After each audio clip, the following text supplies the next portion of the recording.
Salam sepak bola, teman-teman netizen atau warganet yang saya hormati semuanya. Selamat bergabung kembali ke konten terbaru dari channel YouTube Triple B. Dan di konten terbaru hari ini, sudah jelas dan pasti saya ingin memberikan analisa atau review dari pertandingan English Premier League antara Liverpool versus Manchester United yang berakhir untuk kemenangan Manchester United dengan skor 1-2.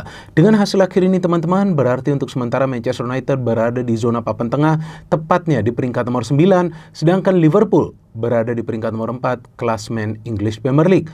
Selain itu juga, kemenangan semalam merupakan kemenangan kedua kalinya secara beruntun bagi Manchester United setelah sebelumnya mereka berhasil menang atas Sunderland di kandang mereka sendiri dengan skor 2-0.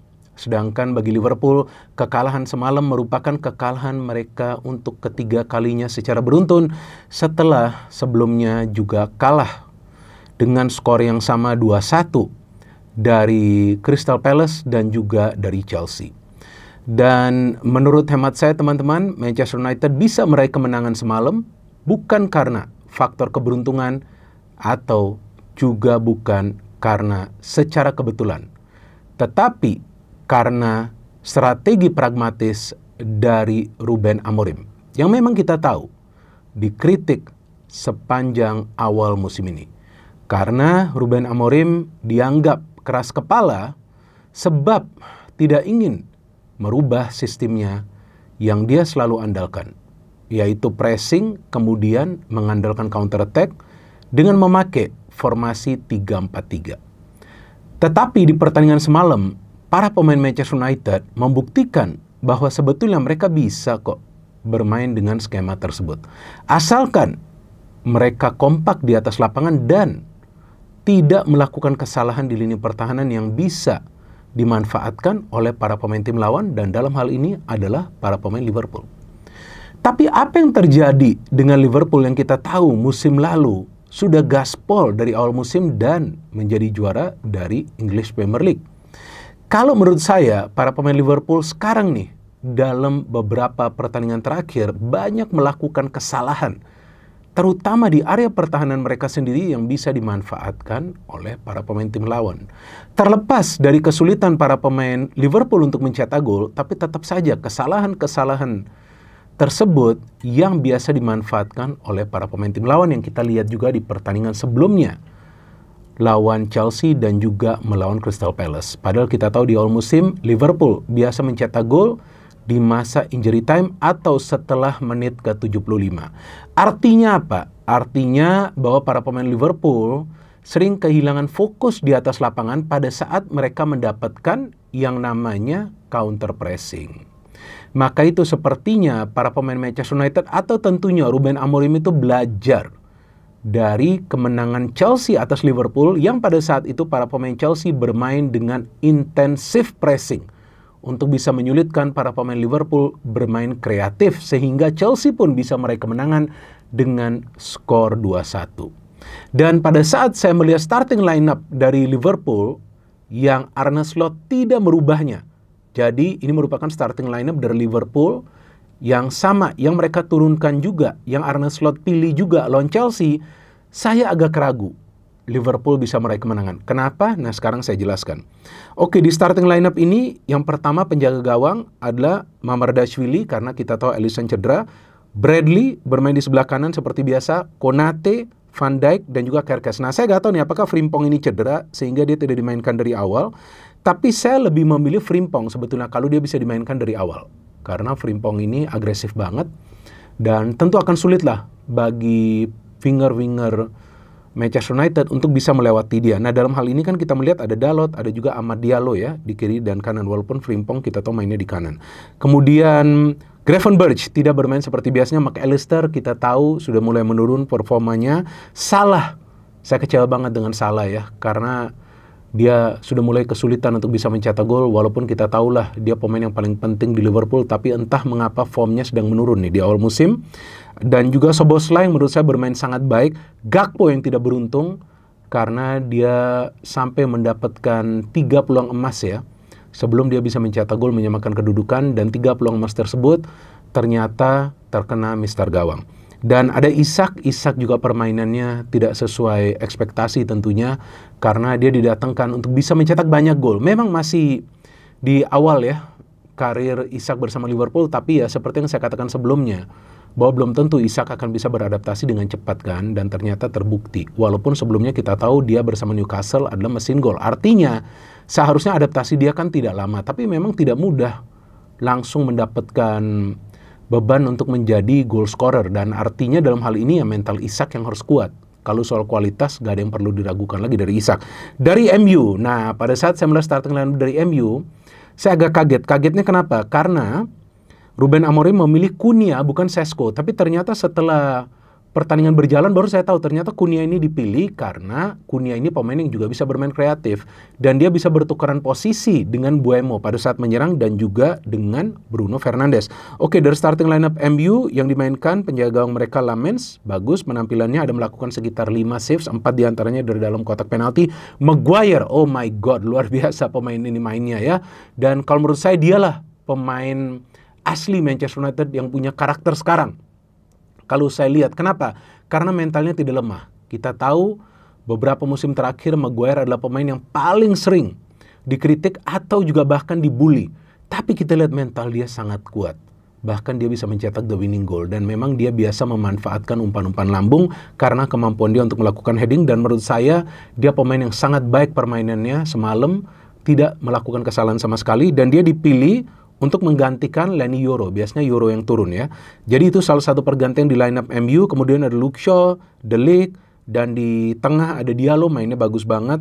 Ada Casemiro yang babak kedua sudah kelelahan, baguslah diganti kemudian dengan Ugarte.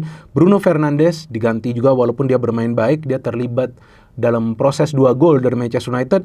Ada Dalot yang sering kehilangan bola. Mason Mount masih belum bermain begitu stabil. Ada Mbeumo yang mencetak gol dan juga tentunya Cunha. Oke, dari jalannya pertandingan bukan berarti MU itu bermain bertahan, enggak juga. Tapi mereka coba juga untuk menyerang. Karena menit-menit awal itu atau khususnya babak pertama, jika teman-teman perhatikan, MU itu biasanya berani bermain menyerang. Jadi Ruben Amorim ini tentu meminta para pemainnya harus stay on position. Jadi jangan terlalu sering melakukan pergerakan ke depan kecuali memang mereka melihat ada ruang. Jadi ketika ada ruang di menit-menit awal para pemain MU tentu akan bergerak ke depan, akan bermain sedikit ofensif. Nah, pada saat itu kita melihat para pemain MU itu bisa memaksa para pemain Liverpool menunggu di tengah. Nah, pada saat ada perebutan bola itu, yang bola diumpan kepada Mbeumo, di sini saya melihat kesalahan dari Van Dijk. Dia keluar tinggi, tapi dia tidak dapat itu bola. Padahal di sana sudah ada McAllister, tapi dia tetap coba untuk mengambil bola dan bertabrakan dengan McAllister, membuat McAllister terjatuh yang kemudian cedera, dia harus pakai penutup kepala. Tapi Van Dijk terlambat untuk track back. Dia terlambat dan dia lebih fokus kepada Amad Diallo yang memegang bola. Tapi dalam hal ini saya melihat peran dari peran dari Bruno yang sangat baik. Karena Bruno dapat bola di tengah, dia memberikan umpan ke sebelah kanan. Padahal di sebelah kiri juga saya melihat ada pemain yang free, saya nggak tahu itu siapa, tapi dia memberikan ke sebelah kanan. Kenapa? Karena Van Dijk itu berada sedikit jauh dari posisinya dan Kerkez berdiri sendirian. Maka itu ketika dia memberikan bola kepada Diallo, Diallo juga menunggu momen untuk apa? Untuk ada support. Dan support itu diberikan oleh Mbeumo yang bergerak, tapi tidak diantisipasi atau tidak dibaca oleh Van Dijk, sehingga Mbeumo masuk dalam ruang terbuka, mendapatkan umpan dari Diallo dan dia bisa mencetak gol. Gol cepat itu bukan berarti MU akan menang. Dan saya kira ya Liverpool nih tinggal menunggu waktu saja mencetak gol, menyamakan kedudukan. Tapi saya juga paham bahwa sebelumnya Liverpool lagi sulit meraih kemenangan, bahkan mengalami kekalahan dan kekalahan. Artinya secara psikologi para pemain Liverpool sedang tidak baik-baik saja. Jadi pada saat mereka tertinggal tentu pressure-nya jauh lebih besar bagi mereka untuk mencetak gol, menyamakan kedudukan. Dan MU memang bermain pragmatis tapi tidak parkir bus. Karena buktinya MU tuh main dengan defensive line yang dalam, ya low block, tapi pada saat dapat bola mereka tidak bermain di area mereka counter dengan cepat.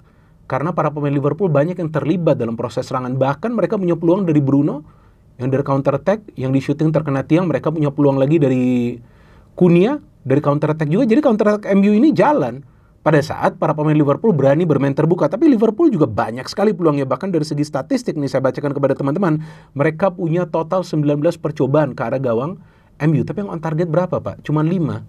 Di antaranya juga terkena tiang. Jadi memang para pemain Liverpool sedang kesulitan untuk melakukan finishing. Terlepas dari penampilan Lemens yang juga ya impresif ya.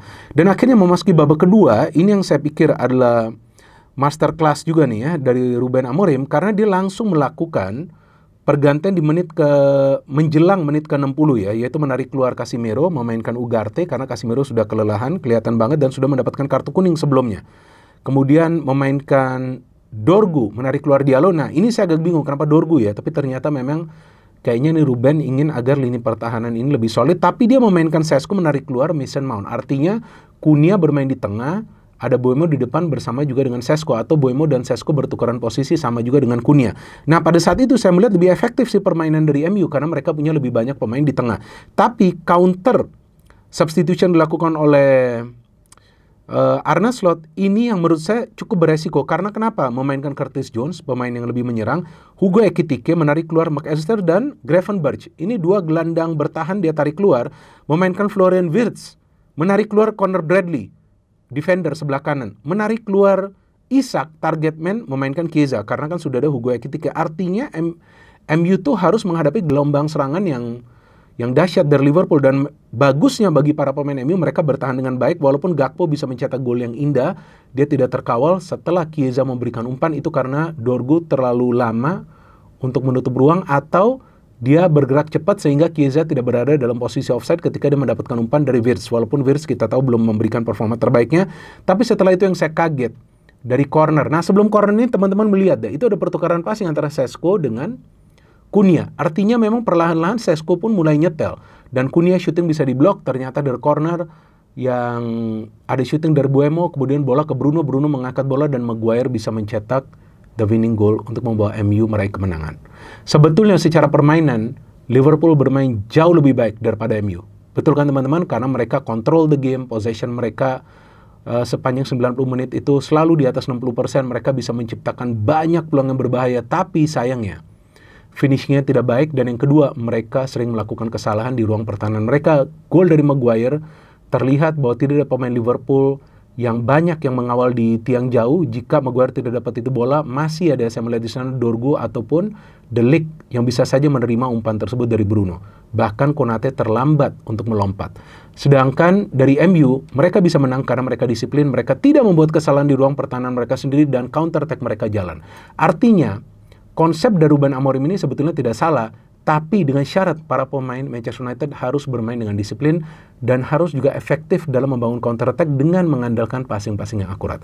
Jadi lagi-lagi nih saya ulangi, MU bisa menang bukan karena faktor keberuntungan, apalagi secara kebetulan, tapi murni karena strategi dari Ruben Amorim. Kita tunggu konsistensi dari Manchester United, dan juga kita tunggu apakah Liverpool bisa bangkit di pertandingan selanjutnya. Dan bagi saya, man of the match dari pertandingan semalam adalah Harry Maguire yang bermain sangat baik di lini pertahanan dan juga bisa mencetak the winning goal. Tentu ada peran dari Bruno juga yang bermain tenang, tidak banyak mengeluh.